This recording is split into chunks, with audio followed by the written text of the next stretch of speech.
Hi all welcome back to your YouTube channel. അപ്പോൾ നമ്മൾ liquid States and സൊല്യൂഷൻസിൽ എല്ലാം upload ചെയ്ത് കഴിഞ്ഞാൽ എല്ലാ വീഡിയോ അപ്ലോഡ് ചെയ്തിട്ടുണ്ട്. ഇനി എക്സാം ബേസ് റിവിഷനായിട്ട് ഞാൻ ഒന്നുകൂടി പറഞ്ഞു തരാം. അപ്പോൾ അതിൽ ഒരു പാർട്ട് വീഡിയോ അല്ലെങ്കിൽ 2 പാർട്ട് വീഡിയോ ആയിട്ട് ഇത് മാറും. അപ്പോൾ നമുക്ക് എല്ലാ ചാപ്റ്ററും ഈ ചാപ്റ്ററത്തെ എല്ലാ ഭാഗങ്ങളും ചെറുതായിട്ട്, അധികം വലിയ എക്സ്പ്ലനേഷൻ ഉണ്ടെങ്കിൽ ഓരോ പാട്ടെടുത്ത് വീഡിയോ കാണാം. ജസ്റ്റ് ഒന്ന് ഓർമ്മപ്പെടുത്താൻ വേണ്ടിയിട്ടുള്ളൊരു ക്ലാസ്സാണിത്. ഇത് ചിലപ്പോൾ ഒരു പാട്ട് വീഡിയോയിലോ അല്ലെങ്കിൽ 2 പാട്ട് വീഡിയോയിലോ അവസാനിക്കുന്നത്. ആകെ 2 പാട്ടേ ഉണ്ടാവുള്ളൂ. ഇതൊരു വിഷൻ ബേസാണ് കേട്ടോ. അപ്പോൾ നിങ്ങൾക്ക് properties of the liquid first നമുക്ക് പഠിക്കാനുള്ളത് എന്തൊക്കെ പ്രോപ്പർട്ടീസാണ് ലിക്വിഡിനുള്ളത്. ലിക്വിഡിൻ്റെ പ്രോപ്പർട്ടീസ് എന്ന് പറഞ്ഞാൽ സിഗ്നിഫിക്കൻ്റ് ആയിട്ടുള്ള ഒരു അട്രാക്റ്റീവ് ഫോഴ്സസ് ഉണ്ട്. പിന്നെ അതേപോലെ അവർ തമ്മിൽ ഒരു ദേ ആർ ക്ലോസ് ടുഗെദർ, അവർ തമ്മിൽ കുറച്ച് ഫ്രീ സ്പേസ് ഉണ്ട്. ഡ്യൂ ടു ദ ഇൻകംപ്രസിബിൾ, അതെന്ന് പറഞ്ഞാൽ ഗ്യാസസിനേക്കാളും ഡെൻസറാണ്. അതേപോലെ diffusion is lower than that of the gases. പിന്നെ അതേപോലെ ലിക്വിഡിന് properties evaporation, surface tension and viscosity എന്നുള്ള ആവറേജ് കൈനറ്റിക്കൽ എനർജി എന്ന് പറഞ്ഞു കഴിഞ്ഞാൽ is a function of the ടെമ്പറേച്ചറിനെ ഡിപ്പെൻഡ് ചെയ്തിട്ടാണ്. ഇനി നമുക്കറിയാം ഇവോപ്പറേഷൻ, സർഫേസ് ടെൻഷൻ, വിസ്കോസിറ്റി അങ്ങനെ 3ആയിട്ട് ഡിവൈഡ് ചെയ്തിട്ടുണ്ട്. എന്താണ് ഇവോപ്പറേഷൻ? ഇവോപ്പറേഷൻ എന്ന് പറഞ്ഞു കഴിഞ്ഞാൽ എന്താ സംഭവം എന്ന് വെച്ച് കഴിഞ്ഞാൽ ലിക്വിഡ് വേപ്പറായി മാറുന്ന പ്രോസസ്സിനാണ് ഇവോപ്പറേഷൻ എന്ന് പറയുന്നത്. അതെന്ന് വെച്ച് കഴിഞ്ഞാൽ അതിൻ്റെ ടെമ്പറേച്ചർ എന്നാൽ ഫ്രീസിങ് പോയിന്റിൽ നിന്ന് ബോയിലിംഗ് പോയിന്റിൽ എത്തുന്ന ആ ഒരു ടെമ്പറേച്ചറിനാണ് ഈ ഇവോപ്പറേഷൻ ഉണ്ടാവുക. ഒരു ലിക്വിഡ് എടുക്കുകയാണെങ്കിൽ എനി ടെമ്പറേച്ചറിലുള്ള ഏതെങ്കിലും ഒരു ലിക്വിഡ് എടുക്കുകയാണെങ്കിൽ ആ ടെമ്പറേച്ചറിൽ ആ ലിക്വിഡിൽ ഒരു small fraction of molecules moving with small fraction of the molecules എന്തുകൊണ്ട് മൂവ് ചെയ്യുന്നു? ഹൈ വെലോസിറ്റിയിൽ മൂവ് ചെയ്യുന്നു. അപ്പോൾ അവിടെ ഒരു ഹൈ കൈനറ്റിക്കൽ എനർജി ഉണ്ട്. ആ കൈനറ്റിക്കൽ എനർജിക്ക് എന്താണ്? It overcome the intermolecular force of attraction and escape from the surface of the liquid. അത് ഓവർകം ചെയ്തിട്ട് ലിക്വിഡിൻ്റെ സർഫേസിൽ നിന്ന് എസ്കേപ്പായി മാറുന്ന പ്രോസസ്സിനെയാണ് ഇവോപ്പറേഷൻ എന്ന് പറയുന്നത്. അതിൻ്റെ ഫാക്ടേഴ്സ് ഡിപ്പെൻഡ് ചെയ്യുന്ന നേച്ചർ ഓഫ് ദ ലിക്വിഡും അതേപോലെ ടെമ്പറേച്ചറും സർഫേസ് ഏരിയയും ഡിപ്പെൻഡ് ചെയ്യുന്നു. നമ്മുടെ എന്താ പറയുക, ഇവോപ്പറേഷൻ്റെ ലിക്വിഡിൻ്റെ ഇവോപ്പറേഷൻ്റെ എക്സ്റ്റെൻറ്റ് നമുക്ക് മനസ്സിലാക്കാൻ പറ്റുന്നത് vapour pressure of the liquid വഴിയാണ്. നമുക്ക് ഇതാക്കാൻ പറ്റും. ഒരു ക്ലോസ്ഡ് വെസൽ എടുക്കുകയാണെങ്കിൽ the molecules of evaporating or the liquids were evaporate. Molecules evaporate, വേപ്പറായിട്ട് പോയിട്ട് അത് ടോപ്പിലെത്തിയിട്ട് they collide with each other and they flow back to the surface of the liquidലേക്ക് തിരിച്ചു വരുന്നു. പിന്നെ അതേപോലെ ബിഗിനിങ്ങിൽ rate of evaporation is greater than rate of condensation and more molecules ഇങ്ങനെ accumulate ആയിട്ട് വരുന്ന സമയത്ത് rate of evaporation and rate of concentration become equal ആയിട്ട് മാറുന്നു. ഒരു ഇക്വിലിബ്രിയം സ്റ്റേറ്റിലെത്തുന്നു. Number of molecules in a vapour above the liquid become constant. എവിടെയാണ് എന്താ പറയുക, വേപ്പർ പ്രഷർ കോൺസ്റ്റൻ്റ് ആയിട്ട് മാറുന്നത് അതിനെ പറയുന്നതാണ് ഇക്വിലിബ്രിയം വേപ്പർ പ്രഷർ എന്ന് പറയുന്നത്. ഇനി വേപ്പർ രണ്ടായിട്ട് ഡിവൈഡ് ചെയ്യുന്നത് ഇൻ്റർമോളിക്കുലർ ഫോഴ്സസും അതേപോലെ ഇൻ്റർമോളിക്കുലർ ഫോഴ്സും ടെമ്പറേച്ചറായിട്ട് ഡിപ്പെൻഡഡ് ആണ്. നമ്മുടെ വേപ്പർ പ്രഷർ. ഒരു ഇൻ്റർമോളിക്കുലർ ഫോഴ്സസിനെ പറ്റിയിട്ട് പറയുകയാണെങ്കിൽ വാട്ടർ, എത്തനോൾ, ഇതർ എടുക്കുകയാണെങ്കിൽ അതിൻ്റെ ഇൻക്രീസിങ് ഓർഡറും ഡിക്രീസിങ് ഓർഡറും ജസ്റ്റ് പഠിച്ചു വയ്ക്കുക. ഇൻ്റർമോളിക്കുലർ വാട്ടർ, എത്തനോൾ, ഡൈതൽ, ഇതർ രണ്ടിലും ഇങ്ങനെ എഴുതിയിട്ട് അതിൻ്റെ ഇൻക്രീസിങ് ഡിക്രീസിങ് ഒക്കെ ആയിട്ട് എഴുതാം. ടെമ്പറേച്ചർ എന്ന് പറഞ്ഞാൽ വേപ്പർ പ്രഷറിൻ്റെ മെയിൻ ഒരു ക്യാരക്ടറിസ്റ്റിക് ഫീച്ചറാണ് ടെമ്പറേച്ചർ. ഒരു ലിക്വിഡിൻ്റെ വേപ്പർ പ്രഷർ കൂടുന്തോറും ടെമ്പറേച്ചറും കൂടിക്കൊണ്ടിരിക്കുന്നു. അങ്ങനെ ടെമ്പറേച്ചർ കൂടുമ്പോഴാണ് അതിൻ്റെ intermolecular force it overcome the intermolecular forces and its escape from the surface of the ലിക്വിഡിൻ്റെ സർഫേസിൽ നിന്ന് എസ്കേപ്പായി പോകുന്നത്. ഇനി അതിൻ്റെ ബോയിലിങ്ങിൻ്റെ കാര്യം എടുത്ത് പറയുകയാണെങ്കിൽ vapour pressure of liquid become equal to the atmosphere. Vapour പ്രഷറും അറ്റ്മോസ്ഫിയർ പ്രഷർ ഈക്വൽ ആവുന്ന സമയത്താണ് അത് ബോയിൽ ആവുന്നത്. They started boiling.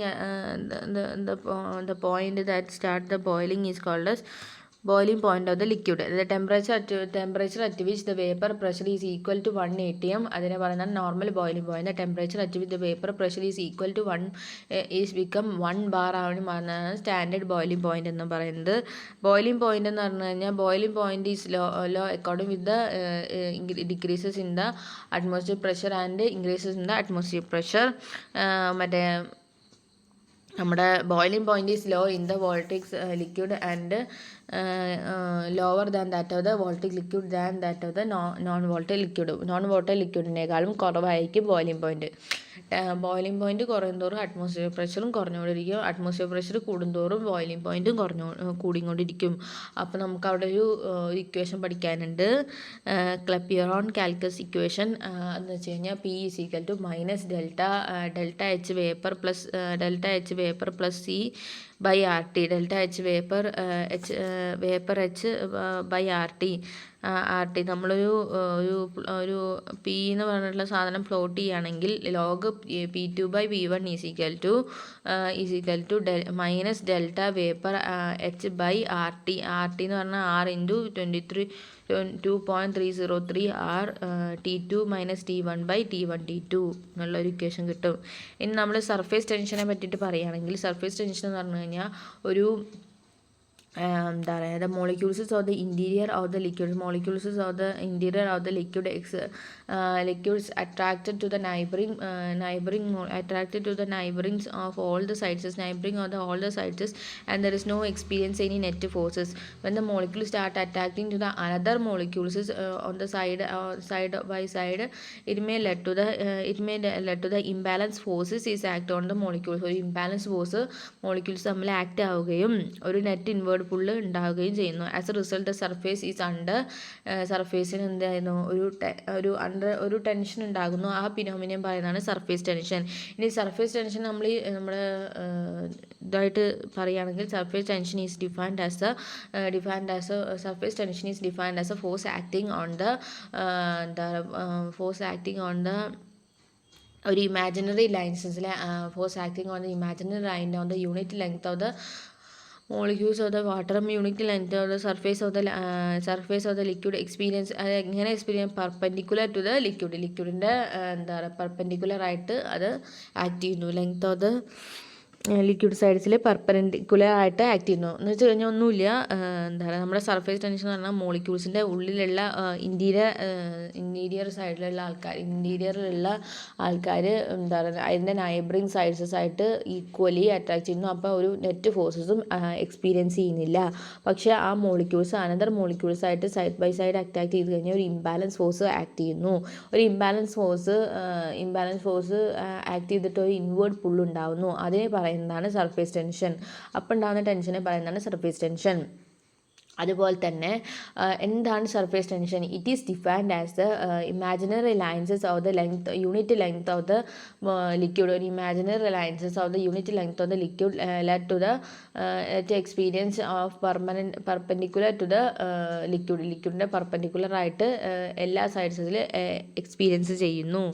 അതിനെ പറയുന്നതാണ്. ഇത് ഗ്രീക്ക് ഗാമ എന്നുള്ള പറഞ്ഞിട്ടൊരു ഇതിലാണ്. അതിൻ്റെ SI യൂണിറ്റ് എന്ന് പറഞ്ഞാൽ Nm⁻⁻1. ഇനി സർഫേസ് എനർജീനെ പറ്റി പറയുകയാണെങ്കിൽ surface molecules of the liquid experience ഒരു സർഫേസ് മോളിക്യൂൾസിന് ഒരു കോൺസ്റ്റൻറ്റ് ഇൻവേർഡ് ഫോഴ്സസ് എക്സ്പീരിയൻസ് ചെയ്യുന്നു. ആ surface therefore they have an higher energy. അതുകൊണ്ട് അവർക്ക് എന്ത് ചെയ്യും?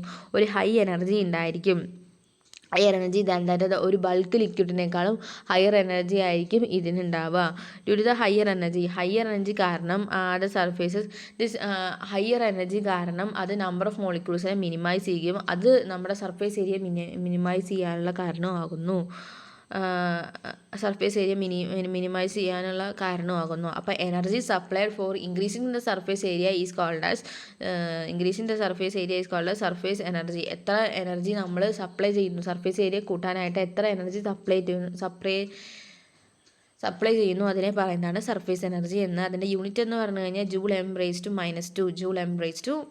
അല്ലെങ്കിൽ Joule_m⁻² എന്നൊക്കെയാണ് ഇതിൽ കാണുന്നത്. എഫക്റ്റ് ഓഫ് ടെമ്പറേച്ചർ എന്ന് പറഞ്ഞു കഴിഞ്ഞാൽ ടെമ്പറേച്ചർ കൂടുന്തോറും സർഫേസ് ഏരിയ കുറയുന്നു. കാരണം എന്ന് പറഞ്ഞു കഴിഞ്ഞാൽ ഹീറ്റ് ചെയ്യുന്ന സമയത്ത് നമ്മുടെ മോളിക്യൂൾസ് എക്സ്പാൻഡ് ചെയ്യുകയും അവർ തമ്മിലുള്ള ഇന്റർമോളിക്കുലർ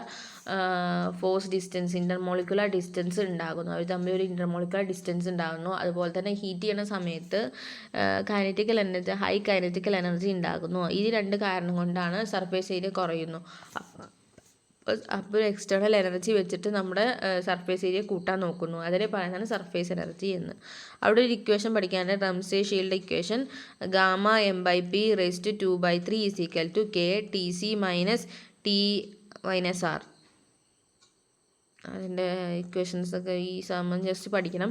പിന്നെ some effect of the surface tension ഉണ്ടാകുന്ന കുറച്ച് ഇഫക്റ്റ്, നമ്മുടെ വാട്ടറിന് സ്പെരിക്കൽ ഷേപ്പ്, പിന്നെ അതേപോലെ എന്താ പറയുക കാപ്പിലറി ആൻഡ് മെനിസ്കസ് ഫോർമേഷൻ എന്ന് പറഞ്ഞു കഴിഞ്ഞാൽ the phenomenon on the raising and falling on the കാപ്പിലറിയിൽ റേസും ഫോളും അത് കൂടുകയും കുറയുന്നതിനും കാരണം അതിനെ പറയുന്നതാണ് കാപ്പിലറി ആക്ഷൻ. ഇനി raise of the raise of the capillary raises is occurs at the occurs when the capillary race is occurs when നമ്മൾ വെള്ളം ഒരു ഗ്ലാസ് ട്യൂബിൽ ഇട്ട് കഴിഞ്ഞാൽ, വാട്ടർ ഈസ് ഇൻ ഗ്ലാസ് ട്യൂബിൽ ഇട്ട് കഴിഞ്ഞ് കഴിഞ്ഞാൽ it let to the wetting the tubes let to the adhesive forces is greater than stronger than cohesive force ആവുന്നു. അതുപോലെ തന്നെ ഫോൾ ചെയ്യുന്ന പറയുമ്പോൾ cohesive force is greater than adhesive ഫോഴ്സായി മാറുന്നു. അതേപോലെ wetting of the liquid of the water is taken in the glass tube. The liquid tends to right along the walls. Liquid എന്ന് പറഞ്ഞാൽ എന്താ, വാട്ടറിൻ്റെ വോൾസസിൽ ഇങ്ങനെ പടരുന്നു. അപ്പോൾ എന്ത് ചെയ്യുന്നു, പടർന്ന് പിടിക്കുന്ന സമയത്ത് ഒരു കോൺകേവ് ഷേപ്പും, അതുപോലെ തന്നെ എന്താ പറയുക നമ്മൾ മെർക്കുറി ഇട്ട് കഴിഞ്ഞ് കഴിഞ്ഞാൽ മെർക്കുറി എന്താ പറയുക എന്ത് ചെയ്യുന്നു, അത് ഗ്ലാസ് ട്യൂബിൽ ഇരിക്കുന്ന കാണുമ്പോൾ ഒരു കോൺവെക്സ് ഷേപ്പാണ് ഉണ്ടായിരിക്കുന്നത്. അതിൻ്റെ ആംഗിൾ എന്ന് പറയുന്നത് കോണ്ടാക്റ്റ് ആംഗിൾ എന്നാണ് പേര്. അവർ തമ്മിൽ ഉണ്ടാക്കുന്നൊരു ആംഗിളിനെ പറയുന്നതാണ് കോണ്ടാക്റ്റ് ആംഗിൾ. ഇപ്പോൾ നമ്മുടെ എന്താ പറയുക നമ്മുടെ മറ്റേ കാപ്പിലറി റൈസിനെ പറ്റി പറയുകയാണെങ്കിൽ theta is lower than 90. Capillary ഫോളിനെ പറ്റി പറയുകയാണെങ്കിൽ തീറ്റ ഈസ് ഗ്രേറ്റർ ദാൻ 90 ആയിരിക്കും. പിന്നെ അതേപോലെ വാട്ടർ സ്പ്രെഡിൻ്റെ ഓൺ എ ഗ്ലാസ്, ഒരു ഗ്ലാസ്സിൽ വാട്ടർ ഇങ്ങനെ സ്പ്രെഡ് ചെയ്യുന്നത്, പക്ഷേ മെർക്കുറി എന്താണ് ഒരു ഡ്രോപ്പ് പോലെ നിൽക്കുന്നതിൻ്റെ റീസൺ എന്ന് പറഞ്ഞാൽ നമുക്കൊരു ഇക്വേഷൻ പഠിക്കാറുണ്ട്. നമ്മുടെ ലിക്വിഡിനെ നമ്മൾ എല്ലായിട്ട് എടുക്കുക, അതിൻ്റെ സോളിഡിനെ പറയുന്നതാണ് റെസിസ്റ്റിംഗ് ഓൺ ദ, ഒരു സോളിഡിലുള്ള നിൽക്കുന്നത്, അപ്പം തന്നെ എസ് എന്ന് പറയുന്നു. അതിന് തീറ്റ എന്ന് പറഞ്ഞ ആംഗിൾ ഉണ്ട്. അപ്പോൾ gamma G S gamma G L S എന്ന് പറഞ്ഞാൽ സോളിഡും എൽ എന്ന് പറഞ്ഞാൽ ലിക്വിഡും. അപ്പോൾ ഗാമ ജി എസും ഗാമ ജി എല്ലും എന്താ പറയുക എൽ എസ് എന്ന് പറഞ്ഞു കഴിഞ്ഞാൽ ഒരു ഇൻ്റർഫേസസ് ആണ്. അപ്പോൾ ഗാമ ജി എസും ഗാമ ജി എല്ലും കൂടി എന്താ പറയുക ഗാമ ജി എസും ഗാമ എൽ എസും കൂടി ചേർന്ന് കഴിഞ്ഞ് കഴിഞ്ഞാൽ ഗാമ ജി എൽ ഫോം ചെയ്യുന്നു. ജി എസും ജി എല്ലും കൂടി കഴിഞ്ഞാൽ gamma G L cos theta form ചെയ്യുന്നു. അപ്പോൾ നമുക്കറിയാം ജി എസ് ഗ്രേറ്റർ ദാൻ എന്താ പറയുക ജി എസ് എൽ എസിനേക്കാളും കൂടുതലായി കഴിഞ്ഞാൽ എപ്പോഴും എന്തായിരിക്കും, ജി എസ് കൂടുതലാണെങ്കിൽ കോസ്റ്റീറ്റ എപ്പോഴും എന്തായിരിക്കും, പോസിറ്റീവായിരിക്കും. എന്നുവെച്ചാൽ നമുക്ക് വേണ്ട വാല്യൂ കൂടുതലാണെങ്കിൽ അത് എപ്പോഴും എന്തായിരിക്കും, കോസ്റ്റീറ്റ എന്തായിരിക്കും, പോസിറ്റീവായിട്ട് മാറുമ്പോൾ തീറ്റ ഈസ് ലോവർ ദാൻ 90 ആയിരിക്കും. ഇനി കോസ്റ്റീറ്റ നെഗറ്റീവ് ആവുന്ന സിറ്റുവേഷൻ എന്ന് വെച്ചാൽ G S is lower than L S ആയി മാറുന്ന സമയത്ത് കോസ്റ്റീറ്റ നെഗറ്റീവ് ആവുകയും തീറ്റ ഈസ് ഗ്രേറ്റർ ദാൻ 19 ആവുകയും ചെയ്യുന്നു. ഇനി എന്താണ് വിസ്കോസിറ്റി കൂടി നോക്കിയിട്ട് നിർത്താം, എന്നിട്ട് സൊല്യൂഷൻ അടുത്ത വീഡിയോ ആയിട്ട് എടുക്കാം. വിസ്കോസിറ്റി എന്ന് പറഞ്ഞു കഴിഞ്ഞാൽ ഇൻറ്റേർണൽ റെസിസ്റ്റൻസ്, നമ്മുടെ വാട്ടറിനെ ഫ്ലോ ചെയ്യാനുള്ള ഇൻറ്റേർണൽ റെസിസ്റ്റൻസിയാണ് വിസ്കോസിറ്റി എന്ന് പറയുന്നത്. Arises due to the intermolecular forces of attraction on the layers. Intermolecular forces ഒരു ലെയേഴ്സ് തമ്മിലുള്ള ഒരു ഫോഴ്സസ് ഉണ്ടാകുന്നതിനെ പറയുന്നതാണ് മൂവ്മെൻറ്റ് ഓഫ് ദ ലെയേഴ്സിൻ്റെ മൂവ്മെൻറ്റിനെ റിസ്ട്രിക്റ്റ് ചെയ്യുന്ന ആ ഒരു ഫോഴ്സിനെ പറയുന്നതാണ് വിസ്കോസിറ്റി എന്ന്. അതുപോലെ ഒരു ലിക്വിഡ് ഒരു ഡിഫറെൻറ്റ് ലെയറായിട്ട് മൂവ് ചെയ്യുന്ന, അപ്പോൾ അതിൻ്റെ ഡിഫറെൻറ്റ് ലെയേഴ്സിനെ ലാമിനാർ ഫ്ലോ എന്നൊക്കെ പറയുന്നു. അതേപോലെ the force of friction between the two layers, അതിൻ്റെ ഫ്രിക്ഷൻ രണ്ടെണ്ണം തമ്മിലുള്ള layers depends on the area of the contact, distance between the layers and difference in the viscosity between the layers ഒക്കെ form ചെയ്യുന്നു. അതിൻ്റെ just ആ equation F is equal ആ ഒരു അങ്ങനെ ഒരു സിമ്പിൾ ഉണ്ട്, coefficient of the viscosity A D U by D Z എന്ന രീതിയിലുള്ള ആ ഇക്വേഷൻ മാത്രം പഠിച്ചു വെച്ചാൽ മതി. അപ്പോൾ നമ്മൾ എന്തൊക്കെ നോക്കി, വിസ്കോസിറ്റി നോക്കി, സർഫേസ് ടെൻഷൻ നോക്കി, ഇവോപ്പറേഷൻ നോക്കി, പിന്നെ പ്രോപ്പർട്ടീസ് ഓഫ് ദ വാട്ടർ നോക്കി. അപ്പോൾ ഇത് ലെങ്ത് ആവും. ഇനി ബാക്കി ഞാൻ സൊല്യൂഷൻസ് എന്നുള്ള ഇതിൽ സെക്കൻഡ് പാർട്ട് വീഡിയോയിൽ റിവിഷൻ രൂപത്തിൽ അപ്ലോഡ് ചെയ്യുന്നതായിരിക്കും. Thank you for watching and have A nice day.